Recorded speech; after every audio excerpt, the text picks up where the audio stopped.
नमस्कार। अब हम लोग मौर्य साम्राज्य के आर्थिक दशा के बारे में बात करते हैं या मौर्यकालीन अर्थव्यवस्था के बारे में बात करते हैं। बच्चों, मौर्य युग में कृषि अधिकांश जनता के जीवन का आधार थी। भूमि जो है वो राजा और किसान दोनों के अधिकार में होता था और कृषक युद्ध तथा अन्य राजकीय कर्तव्यों से मुक्त रहने के कारण अपना सारा समय खेतों में ही लगाते थे। लोहे के उपकरणों के भारी मात्रा में प्रयोग के कारण उत्पादन भी बहुत अधिक बढ़ गया। राज्य की ओर से कृषि को प्रोत्साहन मिलता था। यहाँ तक कि युद्ध के समय में भी सैनिकों को खेतों को हानि न पहुंचाने का आदेश रहता था। कृषि को क्षति पहुंचाने वाले कीड़े मकोड़े तथा पशु पक्षियों को नष्ट करने के लिए राज्य की ओर से गोपालक और शिकारी नियुक्त किए गए थे। अधिकाधिक बंजर भूमि को कृषि योग्य बनाया गया। भूमि बड़ी उर्वरा थी तथा प्रतिवर्ष 2 फसलें आसानी से उगाई जा सकती थी। देश अकाल एवं अभाव से मुक्त था। गेहूं, जौ, चना, चावल, ईख, तिल, सरसों, मसूर, साग आदि प्रमुख फसलें थी। कौटिल्य के अनुसार भूमि के प्रकार थे, जैसे पहला कृष्ट जो कृषि योग्य भूमि थी, अकृष्ट जो कृषि के योग्य भूमि नहीं थी अर्थात बंजर भूमि थी, स्थल मतलब ऊंची भूमि, विविध अर्थात चरागाह और अदेव मात्रिक मतलब बिना वर्षा के खेती की जा सकने वाली जो भूमि थी उसे अदेव मात्रिक कहते थे। मेगास्थनीज ने लिखा कि चूंकि यहाँ वर्ष में 2 बार वर्षा होती है और इसलिए यहाँ के किसान वर्ष में 2 फैसले पैदा करते हैं। मेगास्थनीज ने इस बात को अनेक बार दोहराया है कि शत्रु अपनी भूमि पर काम करते हुए किसी को हानि नहीं पहुंचाता, क्योंकि इस वर्ग के लोग साधारण द्वारा हितकारी माने जाते हैं और इसलिए हानि से बचाए जाते हैं। यूनानी लेखों के अनुसार सारी भूमि राजा की होती थी तथा किसान राजा के लिए काम करते थे और 1/4 भाग लगान देते थे। आचार्य कौटिल्य के अनुसार भूमि राजा और किसान दोनों के अधिकार में होता था। अब जब हम राजकीय भूमि की बात करते हैं तो इसमें राजकीय भूमि को सीता भूमि कहा जाता था तथा इसकी देखरेख एक अधिकारी करता था जिसका नाम सीताध्यक्ष था। राजकीय भूमि पर सीताध्यक्ष दासों, कर्मकारों और कैदियों की मदद से कृषि कार्य किया करता था। राज्य की कुछ जमीन जो है वो किराए पर किसानों को दिया जाता था। ऐसे किसान करद कृषक कहलाते थे।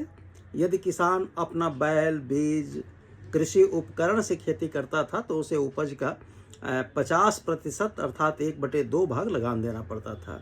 यदि किसान को राज्य द्वारा बैल, बीज, कृषि उपकरण उपलब्ध कराया जाता था तो उसे उपज का 2/3 भाग अर्थात 66% या 3/4 भाग 75% तक लगान देना पड़ता था। अब निजी भूमि की बात करते हैं। मौर्य काल में अन्य किसानों की निजी भूमि होती थी जिस पर वो खेती कर सकते थे। सामान्यतः उपज का 1/6 भाग अर्थात 16.66% लगान देते थे। कभी कभी उन्हें 1/4 भाग अर्थात 25% तक लगान देना पड़ता था। किसान खेती न कर पाने की स्थिति में अपनी भूमि को खेती करने के लिए काश्तकार को दे देते थे। अर्थशास्त्र में भूस्वामी को क्षेत्रक और काश्तकार को उपवास कहा गया है। राज्य सिंचाई की सुविधा भी प्रदान करते थे। सेतुबंध अर्थात तालाब, कुआं, बांध इसी उद्देश्य से बनाए जाते थे। इस सुविधा के बदले किसानों को अतिरिक्त सिंचाई कर यानी 1/5 से 1/3 भाग तक राज्य को देना पड़ता था। रुद्रदामन के जूनागढ़ अभिलेख से पता चलता है कि चंद्रगुप्त मौर्य के गवर्नर पुष्यगुप्त ने उर्जयत पर्वत पर एक सेतु का निर्माण करवाकर सुदर्शन झील का सिंचाई के लिए निर्माण करवाया था। जैन अनुश्रुति के अनुसार मगध में 12 साल का अकाल पड़ा था। मौर्यों के 2 अभिलेख, एक सोहगौरा अर्थात गोरखपुर और एक महास्थान अर्थात बोगरा जिला जो बांग्लादेश में है, अकाल दुर्भिक्ष के समय राजा द्वारा अनाज वितरण का विवरण प्राप्त होता है। पशुपालन कृषि के साथ साथ एक मुख्य व्यवसाय था।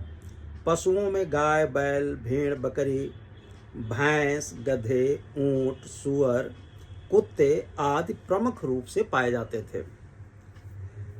बच्चों, ये राज्य की ओर से जो चरागाह होता था या विविध की व्यवस्था की जाते थे, उसके भी एक अधिकारी होते थे, विभाग के अध्यक्ष होते थे, उसको विविधाध्यक्ष कहा जाता था। पशु निरीक्षण के लिए एक अध्यक्ष होते थे, उसे नवा अध्यक्ष कहा जाता था। इसी तरह से अशोक ने ऐसे प्राणियों की सूची जारी की जिसकी हत्या पर प्रतिबंध था। इनमें प्रमुख थे छोटे जानवर, बंदर, गिलहरी, तोता, रीढ़विहीन मछली, रानी चींटी इत्यादि। द्वितीय बृहद शिलालेख में पशुओं के लिए चिकित्सा की व्यवस्था का भी उल्लेख प्राप्त होता है। मौर्य काल में सरकार ने जनगणना से संबंधित एक पृथक विभाग मर्दुमशुमारी खोल रखा था, जिसमें व्यक्तियों के साथ साथ पशुओं की भी गणना की जाती थी। वन विभाग के अध्यक्ष को कुप्याध्यक्ष कहा जाता था। मौर्य काल में दो प्रकार के वन पाए जाते थे, एक हस्ती वन जहाँ हाथी मिलते थे और दूसरा द्रव्य वन जहाँ लोहा, तांबा, लकड़ी इत्यादि प्राप्त होता था।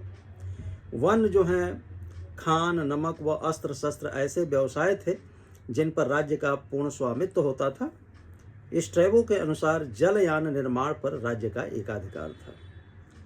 यदि हम लोग कर प्रणाली की बात करें तो भारतीय इतिहास में पहली बार मौर्य काल में ही कर प्रणाली की विस्तृत एक रूपरेखा प्रस्तुत की गई है, जिसका उद्देश्य अधिक से अधिक वस्तुओं पर कर लगाकर राज्य की आवश्यकताओं को पूर्ति करना होता था।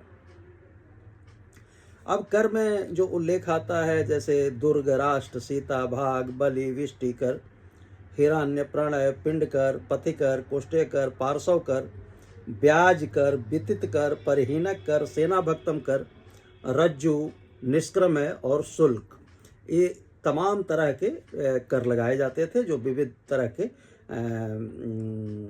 प्रसंग के लिए होते थे। मुद्रा की अगर बात करें बच्चों तो हम लोग कौटिल्य के अर्थशास्त्र के अनुसार मौर्य काल में मुद्राएं सोने, चांदी व तांबे के बनाए जाते थे। इनमें चांदी से बनी मुद्रा सबसे ज़्यादा प्रचलित थे। मौर्य काल मुद्राओं के नाम थे सुवर्ण या निष्क, जो सोने की बनी मुद्रा होते थे। पर्ण जो है वो इसे करसापड़ भी कहा जाता था और चांदी से बना मुद्रा था। मौर्य काल में सर्वाधिक प्रचलित मुद्रा, सबसे अधिक वेतन मुद्रा चांदी का ही था। सबसे अधिक वेतन 48,000 पण वार्षिक, जो या तो युवराज होते थे या मंत्री होते थे, उनको मिलता था। और जो सबसे कम वेतन था 60 पण, वो साधारण मजदूर को प्राप्त होते थे। मासक नाम का एक सिक्का है जो तांबे का था। काकड़ी तांबे के छोटे सिक्के होते थे। इसके बाद राजकीय मुद्रा को जारी करने का अधिकार लवणाध्यक्ष एवं सौवर्णिक को होता था। स्वतंत्र रूप से सिक्का ढालने वाले जैसे निगम, सौदागर आदि को रूपिकम एवं परीक्षिकम देना पड़ता था, मतलब मुद्रा परीक्षण शुल्क देना पड़ता था। मुद्राओं का परीक्षण करने वाला अधिकारी रूप दर्शक कहा जाता था। तक्षशिला एकमात्र स्वायत्त शासी निगम था जिसे मुद्रा जारी करने का अधिकार था। अब बच्चों, कर प्रणाली की हमने बात कर लिया, मुद्रा की बात कर ली, अब हम लोग शिल्प के बारे में बात करते हैं। तो मौर्य काल में अनेक शिल्प एवं उद्योगों का विकास होता है। मेगास्थनीज की जो इंडिका है उसमें शिल्पियों को चौथा स्थान प्राप्त था समाज में। कुछ शिल्पी राजकीय शिल्पी होते थे और कुछ स्वतंत्र भी होकर के कार्य करते थे। एक श्रेणी न्यायालय का प्रधान महाश्रेष्ठी कहलाता था और व्यापार से संबंधित श्रेणी प्रधान जो थे उन्हें श्रेष्ठी कहा जाता था। शिल्पियों की अपने संगठन हुआ करते थे। मौर्य काल में 18 तरह के मुख्य हस्तशिल्प थे जो श्रेणियों में संगठित थे। हस्तशिल्प से संबंधित श्रेणी अथवा अध्यक्ष प्रमुख एवं श्रेणी प्रधान जेठक कहलाता था। इस समय के शिल्प उद्योगों में प्रमुख थे वस्त्र बुनना, लकड़ी का काम करना, चर्मकारी, धात, पत्थर आदि के सामान बनाना, मिट्टी के बर्तन बनाना, आभूषण बनाना, यह जो है मुख्य कार्य थे। वस्त्र उद्योग में सूत कातना और वस्त्र बुनने का उद्योग सबसे अधिक विकसित था। और वस्त्रों को रंगने और कसीदाकारी करने का कला भी मौर्य काल में प्राप्त हो चुका था। बच्चों, बढ़ईगिरी का व्यवसाय भी बहुत प्रोग्रेस में था, उन्नत में था। सोने, चांदी, तांबा, लोहा आदि के धातुओं से आभूषण बनाए जाते थे, तो आभूषण का जो काम था वह भी विकसित था। प्रस्तर उद्योग से संबंधित कार्य भी किए जाते थे। कुंभकारी का जो कौशल था वह भी समाज में प्रचलित था। वाणिज्य व्यापार की अगर बात करें तो मौर्य सम्राटों ने सड़कों का एक तरह से निर्माण करके एकात्मक शासन व्यवस्था की स्थापना करके भारतीय उपमहाद्वीप में व्यापार को सबसे ज़्यादा प्रोत्साहन दिया था। देश के प्रमुख व्यापारिक मार्ग में उत्तरी, पश्चिमी, दक्षिणी एवं पश्चिमी पर मौर्य साम्राज्य का ही नियंत्रण था। प्रमुख राजमार्ग राजधानी पाटलिपुत्र से होकर के उत्तर पश्चिम में तक्षशिला अर्थात रावलपिंडी तक जाता था और पूर्व में ताम्रलिप्ति जो पूर्व मेदिनीपुर जिला पश्चिम बंगाल में है वहां तक जाता था। इस प्रकार से विभिन्न दिशाओं में जाने वाले अनेक मार्ग थे। पश्चिमी तट पर स्थित बंदरगाह भी था जो भड़ौच या भृकुकच्छ कहा जाता है, जो गुजरात में है। पश्चिमी तट पर अन्य बंदरगाह थे जैसे सोपारा या सोपार, ये ठाणे जिला है महाराष्ट्र में। पूर्वी तट पर स्थित प्रमुख जो बंदरगाह से वो तामलुक थे जो पूर्वी मेदिनीपुर जिला पश्चिम बंगाल में है। राज्य ने व्यापारिक मार्गों की सुरक्षा की व्यवस्था की जिससे व्यापार अबाध गति से चलता रहा। मेगास्थनीज के अनुसार एग्रोनोमोई नामक पदाधिकारी सड़कों की देखभाल करते थे तथा दूरी निर्देशित करने के लिए 10 स्टेडिया दूरी मापने की इकाई की दूरी पर पत्थर स्थापित करवाते थे। कौटिल्य के अर्थशास्त्र में मौर्यकालीन आंतरिक व्यापार पर पर्याप्त प्रकाश पड़ता है। भारत से विदेशों को निर्यात की जाने वाली वस्तुओं में हाथी दांत, मोती, कछुए, सीप, रंग, नील, बहुमूल्य लकड़ियां, वस्त्र इत्यादि था।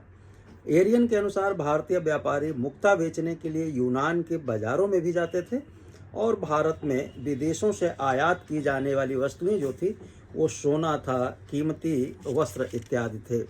तो इस तरह से हम लोग देखते हैं कि मौर्य काल में जो है व्यापार और कृषि काफ़ी उन्नत थे और मौर्य शासन में निर्धन व्यक्तियों को धनी व्यक्तियों द्वारा साहूकारों के शोषण से बचाने के लिए भी उनके द्वारा उधार दिए जाने वाले धन पर ब्याज की दर भी सुनिश्चित कर दिया गया था। इस नियम का पालन न करने वालों को कठोर दंड भी दिया जाता था और उल्लेख आता है अर्थशास्त्र के अनुसार कि ब्याज की दर 15% वार्षिक होती थी, मतलब इससे ज़्यादा नहीं हो सकता था। मनुष्यों की चिकित्सा के साथ साथ पशुओं की चिकित्सा का भी हम लोग पहले ही चर्चा कर चुके हैं कि समुचित प्रबंध था। अनेक औषधियों को बाहर से मंगा करके आरोपित करवाया गया था। नगरों में सफाई की बहुत अच्छी व्यवस्था थी और ये सबसे स्पष्ट हो जाता है कि मौर्य युग में कल्याणकारी राज्य की अवधारणा को चरितार्थ किया गया। तो बच्चों, ये रहा मौर्यकालीन अर्थव्यवस्था। अब जब हम आगे बात करेंगे तो हमारी बात होगी मौर्यकालीन धार्मिक दशा। बहुत बहुत आभार।